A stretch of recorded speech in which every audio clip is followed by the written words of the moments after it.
آئے آج غزل عارف صاحبائی کے پڑھتے ہیں۔ ان کا اصل نام ہنس راج ابرول تھا۔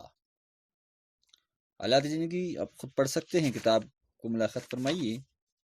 کتاب کا 145 صفحہ دیکھیے، اس کے بعد جو میں غزل آپ کے سامنے غزل کی بلند خوانی کروں گا وہ ہے صاحبائی انجی کی پہلی غزل، کتاب کا صفحہ نمبر 146 ملاحظہ فرمائیے۔ چلیے اس کی بلند خوانی کرتے ہیں۔ غزل نمبر 1۔ کون سا وہ زخم دل تھا جو تر و تازہ نہ تھا، زندگی میں اتنے غم تھے جن کا اندازہ نہ تھا، ہم نکل سکتے بھی تو کیوں کر حصار ذات سے، صرف دیواریں ہی دیواریں تھیں دروازہ نہ تھا، اس کی آنکھوں سے نمایاں تھی محبت کی چمک، اس کے چہرے پر نئی تہذیب کا غازہ نہ تھا، عرش ان کی جھیل سی آنکھوں کا اس میں کیا قصور، ڈوبنے والوں کو گہرائی کا اندازہ نہ تھا۔ اس میں بہت آسان الفاظ ہیں، مطلع میں تو کوئی ایسا مشکل لفظ ہے نہیں۔ حسن مطلع میں اگر جائیں تو وہاں ایک لفظ حصار آتا ہے۔ حصار کے اصل معنی ہوتے ہیں دائرہ، احاطہ، گھیرا ہوا۔ حصار ذات سے مراد ہوتا ہے کہ انسانی زندگی، انسان کا وجود، انسان ہمیشہ کے لیے اپنے وجود میں قید و بند رہتا ہے، اس کو کوئی راستہ نہیں ہوتا ہے بھاگنے کا، تو حصار ذات اسے کہا جاتا ہے، انسان کا خود وجود اس کے گہراؤ میں اپنے اندر ہی بند ہونا۔ اور کوئی لفظ اس کے اندر دوسرا ہے، غازہ لفظ اختیار کیا ہے۔ غازہ کے معنی ہوتے ہیں سرخی پاؤڈر، یعنی کہ نئے دور کی چاپلوسی، اصلی چہرہ الگ نقلی چہرہ الگ، تو یہ ہوتا ہے غازہ کے معنی۔ نئی تہذیب کا معنی بھی یہی ہوتا ہے، زمانے میں جب جدت آتی ہے تو نئے دستور آتے ہیں، نئے رسم و رواج آتے ہیں، انسان اصل ذات کو چھوڑ کر نقلی چہرے سامنے لے کر آتا ہے اور طرح طرح کی نئے رواج سامنے آتے ہیں۔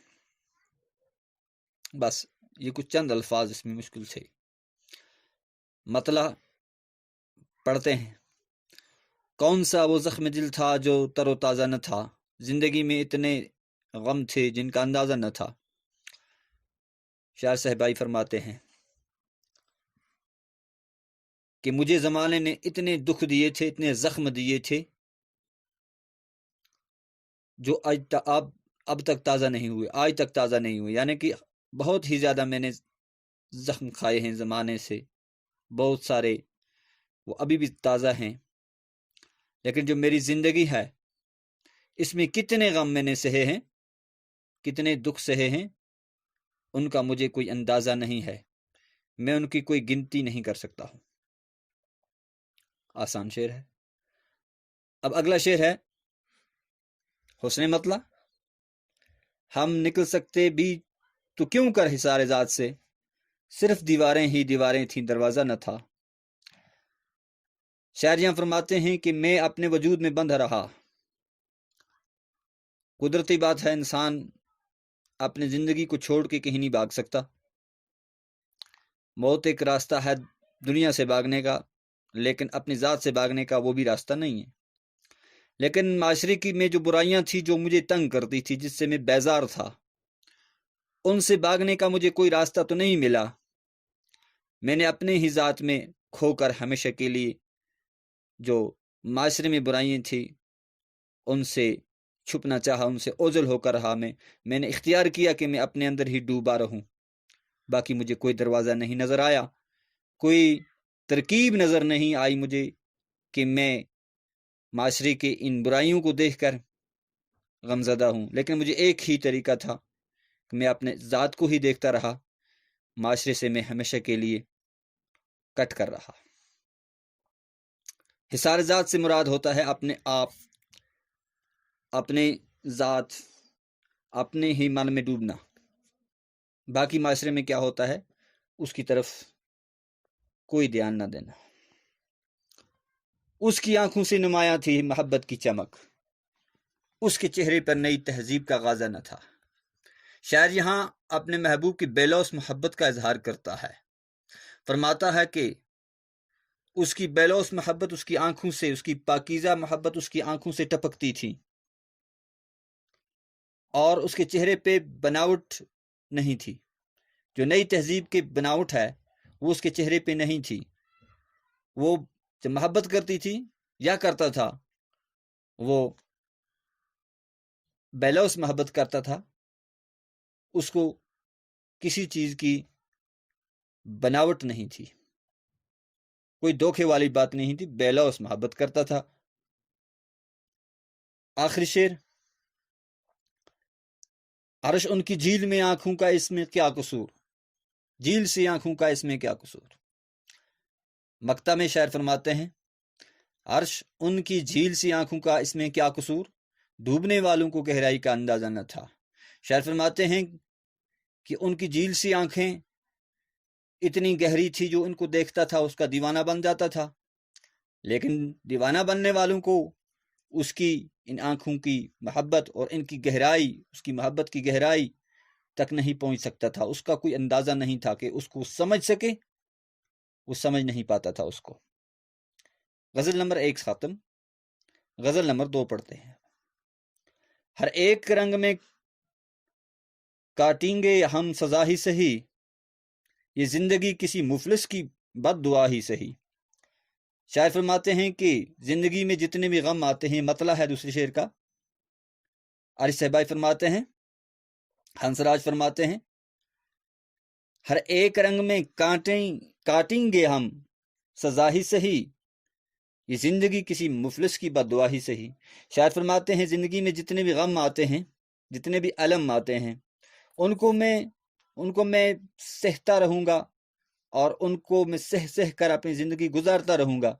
میں یہ سمجھوں گا کہ مجھے کسی مفلس نے ہی بد دعا دے رکھی ہے، مجھے جیسے کہ مفلس کسی کو بد دعا دے دیتا ہے، کوئی لاچار اس کو بد دعا دے دیتا ہے، تو وہ اس کی بد دعا ہمیشہ اس کو ساتھ رہتی ہے، تو وہ اس کی زندگی سزا ہی گزرتی ہے، اس کی زندگی میں غم ہی گزرتے ہیں۔ لیکن یہ کہتا ہے مجھے افسوس نہیں ہے، جس طرح میری زندگی گزرے اس طرح گزرتی رہے، یہ گزارنی ہی ہے۔ اس نے مطلب پڑھتے ہیں اس کا، نہ اس کو بھول کے میں نے تجھے کیا تخلیق، یہ اور بات ہے تو وقت کا ہی خدا ہی سہی۔ تخلیق کرنے کے معنی ہوتے ہیں کسی چیز کو پیدا کرنا، کسی چیز کو پیدا کرنا۔ شاعر یہاں فرماتے ہیں نہ اس کو بھول کے میں نے تجھے کیا تخلیق، یہ اور بات ہے تو وقت کا خدا ہی صحیح۔ شاعر فرماتے ہیں میرے دوست، تیرا اگر کوئی نام لیتا ہے، تیری کوئی ہستی ہے، وہ میری وجہ سے ہے، یعنی میں نے ہی آپ کو تخلیق کیا ہے، میں نے ہی آپ کو، چاہے آپ کی شہرت میری ہی وجہ سے ہوئی ہے، میں نے آپ کو تخلیق کیا کیونکہ تم کو میں نے ہی تخلیق کیا ہے، میری وجہ سے آپ کو شہرت ملی ہے، میری وجہ سے آپ کی ہستی ہوئی ہے۔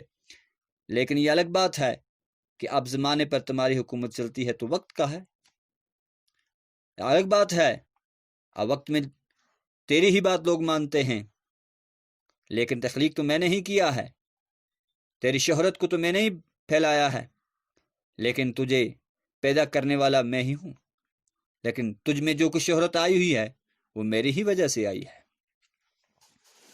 اس نے مطلب کے بعد دوسرا شعر پڑھتے ہیں، یہی بہت ہے کہ مجھ پر تیری توجہ ہے، تیری نگاہ کا اندازہ دوسرا ہی صحیح۔ یہ بہت ہے کہ مجھ پر تیری توجہ ہے، شاعر فرماتے ہیں آپ کے لیے یہ بہت کافی ہے، آپ کے لیے یہ بہت کافی ہے کہ میں نے آپ کو چاہا ہے، لیکن تیری نگاہ میں تیری نگاہ کا اندازہ دوسرا ہی صحیح۔ اگر تو کسی اور طریقے سے مجھے سمجھنا چاہتی ہے یا چاہتا ہے، وہ تیرا قصور ہو سکتا ہے، میرا قصور نہیں ہے، یا تیرا اندازہ صحیح نہیں ہے، نہ تو نے صحیح اندازے سے مجھے سمجھا نہیں، ورنہ میری ایک توجہ ہی آپ کے لیے کافی ہے۔ آخری شعر یہ ہے، وہ میری روح میں تحلیل ہو چکا ہے عرش، اگر وہ مجھ سے جدا ہے چلو جدا ہی سہی۔ تحلیل کے معنی ہوتے ہیں حل ہو جانا، گل جانا، حصہ بن جانا۔ شاعر فرماتے ہیں وہ میری روح میں تحلیل ہو چکا ہے عرش، میرے محبوب تو مجھ میں سے ہے، تو میری زندگی میں گل مل ہوا ہے، تو میری زندگی کا حصہ بن گیا ہے۔ اگر تو مجھ سے جدا اپنے آپ کو مجھ سے جدا جانتا ہے تو پھر میں بھی خوش ہوں، جدا ہی سمجھ، لیکن تو میری روح میں بسا ہوا ہے، اور آپ کی روح اور میری ایک روح ہے، ہماری روح آپس میں مل چکی ہے۔ لیکن اگر آپ نے سمجھا نہیں ہے تو اپنے آپ کو مجھ سے جدا سمجھتا ہے یا سمجھتی ہے، چلو اب جدا ہی سمجھو، لیکن تو میری تحلیل میں ہے۔ عرش کا یہ آخری شعر ہے۔